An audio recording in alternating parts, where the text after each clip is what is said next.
Hey there, so here is new trending app slash widget called Vibes widget, and there is a lot of hype going on right now with these lock screens and a lot of new kind of web apps widgets which are appearing.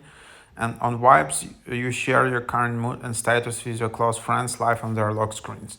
Update your vibe during your day, and it will instantly show up on your friends' lock screens, giving them a glimpse into what you're feeling, thinking, or are up to. How it works: add your friend, set up your vibe in the app, watch as your friend's vibe changes in real time over the day, react by tapping on your friend's vibe and picking an emoji or replying to it. Vibes is designed for close friends, so you can keep things private. You can only have a limited number of friends, so you can focus on sharing your mood with the people who matter most. Join Vibes and start sharing your mood with the people who matter most.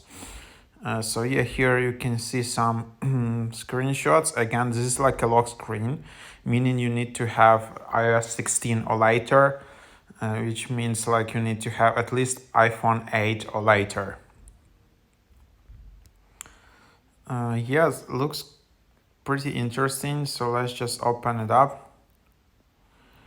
And then yeah, you can just tap get started, and then you can just create an account here. So yeah.